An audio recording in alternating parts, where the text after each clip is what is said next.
أعوذ بالله من الشيطان الرجيم بسم الله الرحمن الرحیم ومن قوم موسیٰ أمة يهدون بالحق وبه يعدلون۔ اور موسیٰ علیہ السلام کی قوم میں سے ایک گروہ ایسا بھی ہے جو حق کے ساتھ ہدایت کرتے ہیں اور اس کے ساتھ عدل کرتے ہیں۔ سورۃ الاعراف آیا 159۔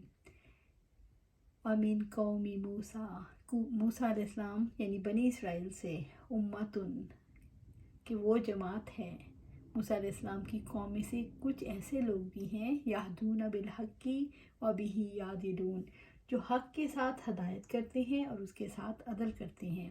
یہدون بالحق، جو حق کے ساتھ ہدایت کرتے ہیں یعنی لوگوں کو حق کی تعلیم دیتے ہیں اور ان کی رہنمائی اس ذریعے سے کرتے ہیں اور اپنے عقائد اور عبادات میں حق پر عمل کرتے ہیں اور اسی کی طرف دعوت دیتے ہیں۔ رب العزت نے فرمایا لَيَاسُوا سَوَاءً مِّنْ أَهْلِ الْكِتَابِ أُمَّةٌ قَائِمَةٌ يَتْلُونَ آيَاتِ اللَّهِ آنَاءَ اللَّيْلِ وَهُمْ يَسْجُدُونَ۔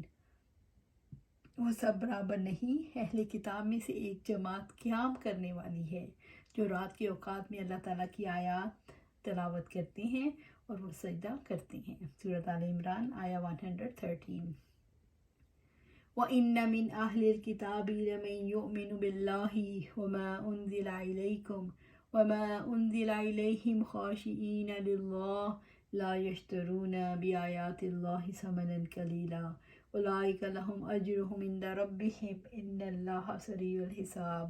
اور بے شک اہل کتاب میں سے ایسے بھی ہیں جو یقیناً ایمان رکھتے ہیں اللہ تعالیٰ پر اور اس چیز پر جو تمہاری طرف نازل کی گئی اور جو ان کی طرف نازل کی گئی، وہ اللہ تعالیٰ کے لیے خشوع کرنے والے ہیں، اللہ تعالیٰ کی آیت کے بدلے تھوڑی قیمت نہیں خریدتے۔ یہی لوگ ہیں جن کا اجر ان کے رب کے پاس ہے، بلا شبہ اللہ تعالیٰ بہت جلد حساب لینے والا ہے۔ سورۃ آل عمران آیا 119۔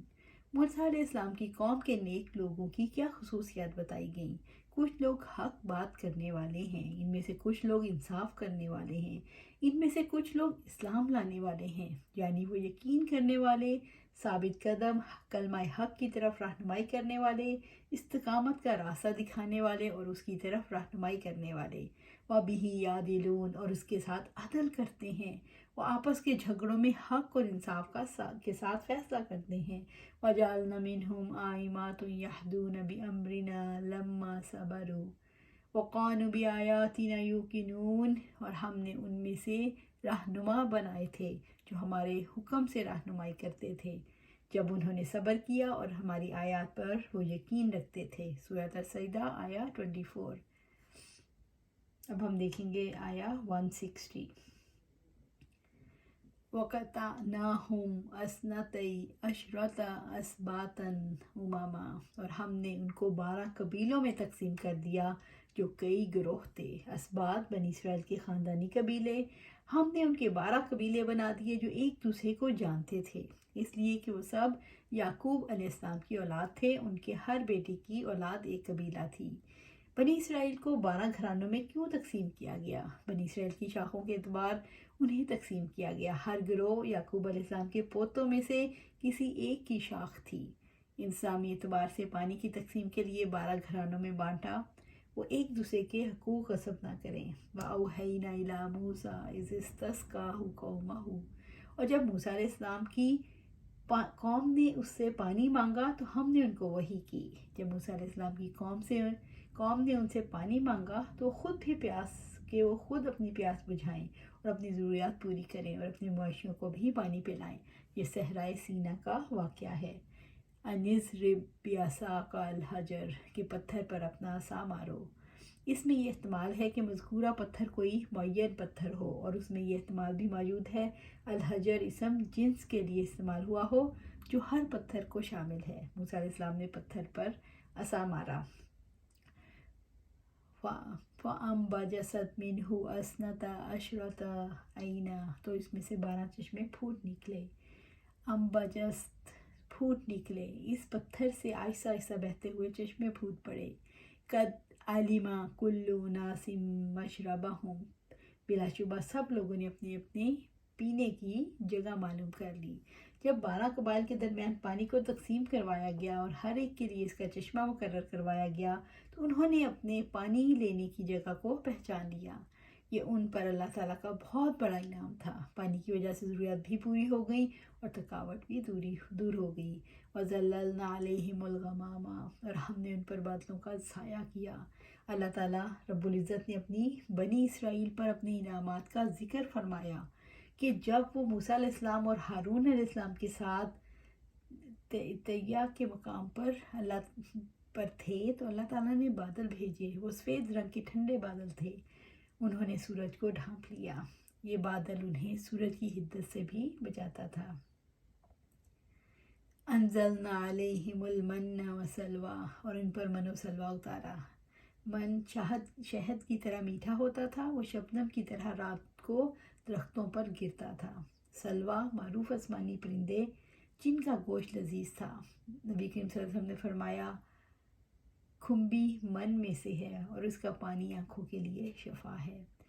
کلو من طیبات ما رزقناکم، پاک چیزوں میں سے کھاؤ جو ہم نے تمہیں دی ہیں۔ رب العزت نے فرمایا اے لوگو، ہم نے تمہیں جو حلال رزق دیا ہے اس میں سے کھاؤ، ہم نے اس سے تمہارے لیے پاک کر دیا ہے۔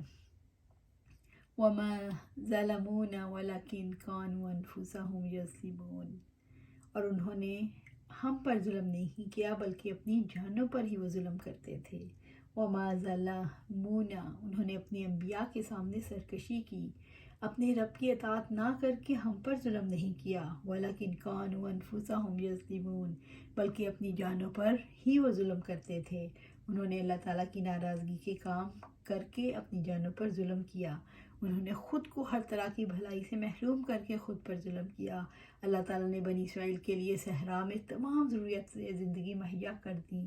ان کے لیے صحرا میں کھانے پینے اور سائے کا انتظام کیا۔ انہیں صحراؤں میں کھانے کے لیے پرندوں کا گوشت اور میٹھے میوے عطا کیے۔ یہ انعامات اللہ تعالیٰ کی طرف سے کمال رحمت کا مظاہرہ تھا۔ ان انعامات کو پا کر شکر ادا کرنا واجب تھا۔ انہوں نے شکر ادا نہ کر کے اللہ تعالیٰ پر ظلم نہیں کیا، اس لیے کہ ناشکری کا وبال انہی پر ہے۔ وَإِذْ قِيلَ لَهُمْ اسْكُنُوا هَٰذِهِ الْقَرْيَةَ وَكُلُوا مِنْهَا حَيْثُ شِئْتُمْ وَقُولُوا حِطَّةٌ وَادْخُلُوا الْبَابَ سُجَّدًا نَغْفِرْ لَكُمْ خَطِیئَاتِکُمْ سَنَزِیدُ الْمُحْسِنِینَ، اور جب ان سے کہا گیا تم اس بستی میں جا کر رہو اور اس میں سے کھاؤ جہاں سے بھی چاہو، اور کہنا کہ ہمیں بخش دے اور دروازے میں جھک کر داخل ہونا تو ہم تمہاری خطائیں بخش دیں گے، ہم نیکی کرنے والوں کو عنقریب زیادہ دیں گے۔ سورۃ الاعراف آیہ 161۔ وَإِذَا قِيلَ لَهُمْ اسْكُنُوا هَٰذِهِ الْقَرْيَةِ، اور جب ہم نے ان سے کہا کہ تم اس بستی میں جا کر رہو، اللہ تعالیٰ نے اپنے نبی محمد صلی اللہ علیہ وسلم سے فرمایا اے محمد صلی اللہ علیہ وسلم، اس قوم کی خطاؤں اور اپنے رب کے احکامات کی خلاف ورزیوں اور ان کی اور اپنے نبی موسیٰ صلی اللہ علیہ وسلم کی نافرمانی اور ان کے بعد بدلنے کو یاد کرو۔ اور اس وقت جب اللہ تعالیٰ نے انہیں فرمایا اس بستی میں رہو، وہ بیت المقدس تھا۔ القریۃ سے کون سا شہر مراد ہے؟ اس کا نام قرآن حکیم میں نہیں لیا گیا، یہ بستی ایلیا یعنی قدس کی بستی تھی۔ وَكُلُوا مِنْهَا حَيْثُ شِئْتُمْ، اور اس میں سے کھاؤ جہاں سے بھی چاہو۔ وَكُلُوا مِنْهَا، اس کے پھلوں غلوں اور نباتات سے کھاؤ۔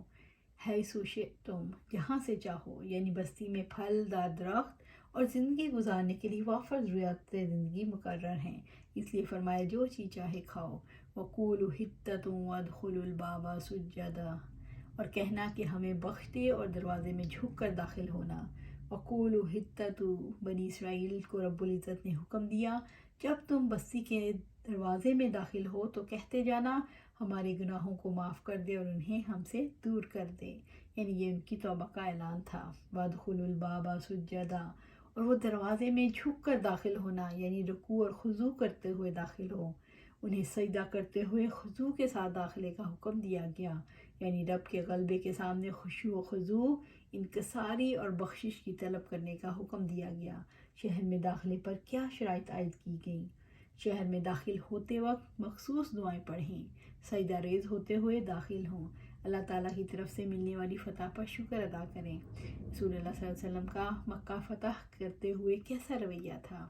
آپ صلی اللہ علیہ وسلم نے اپنی سواری پر ہی سجدہ ریز تھے اور اللہ تعالیٰ کی حمد و ثنا میں مشغول تھے۔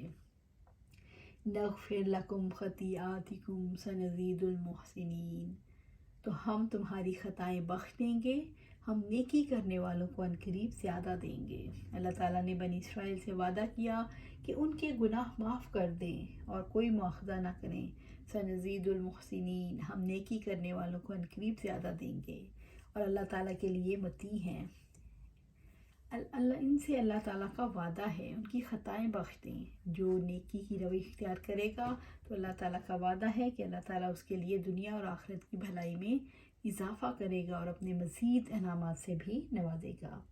فَبَدَّلَ الَّذِينَ ظَلَمُوا مِنْهُمْ قَوْلًا غَيْرَ الَّذِي قِيلَ لَهُمْ فَأَرْسَلْنَا عَلَيْهِمْ رِجْزًا مِنَ السَّمَاءِ بِمَا كَانُوا يَظْلِمُونَ، تو جن لوگوں نے ان میں سے ظلم کیا انہوں نے بات کو اس کے خلاف بدل دیا جو ان سے کہی گئی تھی، تو ہم نے ان پر آسمان سے عذاب بھیجا اس وجہ سے جو وہ ظلم کرتے تھے۔ سورۃ الاعراف آیا 162۔ فَبَدَّلَ الَّذِينَ ظَلَمُوا مِنْهُمْ قَوْلًا غَيْرَ الَّذِي قِيلَ لَهُمْ، تو جن لوگوں نے ان میں سے ظلم کیا تو انہوں نے بات کو اس کے خلاف بدل دیا جو ان سے کہی گئی تھی۔ بنی اسرائیل نے دعا یعنی بستی میں داخلے کی مقررہ شرط بدل ڈالی۔ انہوں نے یہ نافرمانی کیوں کی؟ جن لوگوں نے اللہ تعالیٰ سے کفر کیا تو انہوں نے اس کی بات بدل ڈالی، اس طرح انہوں نے اللہ تعالیٰ کی نافرمانی کی اور اسے حقیر جانا، نعوذ باللہ۔ بنی اسرائیل کے الفاظ بدلنے یا سجدہ ریز نہ ہونے کا کوئی فائدہ نہ تھا، صرف اپنی سرکشی اور کج روی کی تسکین چاہتے تھے۔ قَوْلًا غَيْرَ الَّذِي قِيلَ لَهُمْ، انہوں نے بات کو اس کے خلاف سے بدل دیا جو ان سے کہی گئی تھی۔ انہوں نے اللہ تعالیٰ کے قول کو آسان ہونے کے باوجود بدل ڈالا اور اپنی سرینوں کے بل گھسٹتے ہوئے شہر میں داخل ہوئے۔ ابو ہریرہ رضی اللہ تعالیٰ عنہ سے سنا، انہوں نے بیان کیا کہ آپ صلی اللہ علیہ وسلم نے فرمایا، بنی اسرائیل سے کہا گیا تھا کہ دروازے میں عاجزی سے جھکتے ہوئے داخل ہو اور کہتے جاؤ توبہ ہے، تو ہماری خطائیں معاف کر دے، تو ہماری خطائیں معاف کر دیں گے، یعنی آپ ہماری خطائیں معاف کر دیں گے۔ لیکن انہوں نے حکم بدل ڈالا،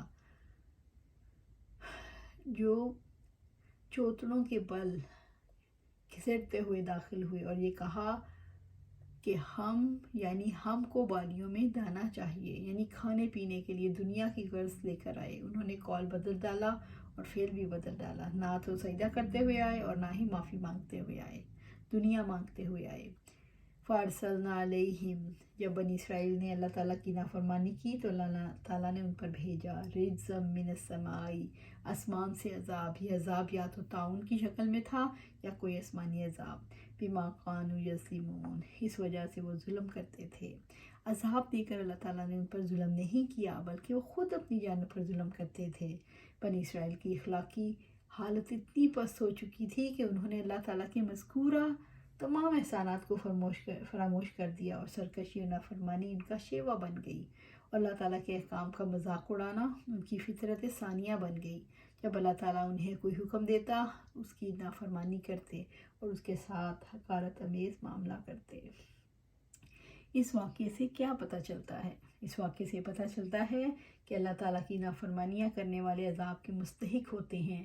اللہ تعالیٰ کی نافرمانیاں کرنے والوں کے لیے تنبیہ حقیقت بن جاتی ہے۔ اللہ تعالیٰ کی نافرمانیاں کرنے والے اللہ تعالیٰ کے عذاب سے بچ کر نہیں جا سکتے۔ اللہ سبحانہ تعالیٰ سے دعا ہے ہمیں ہمیشہ اپنا عاجز بندہ بنائے، اپنا عبد بنا کے رکھے۔ اللہ سبحانہ تعالیٰ سے دعا ہے ہر وقت ہم استغفار اپنے لبوں پر رکھیں۔ اللہ سبحانہ تعالیٰ سے دعا ہے کہ ہمیں قرآن و سنت پر عمل کرنے کی توفیق عطا فرما اور اس پر استقامت عطا فرما، آمین یا رب العالمین۔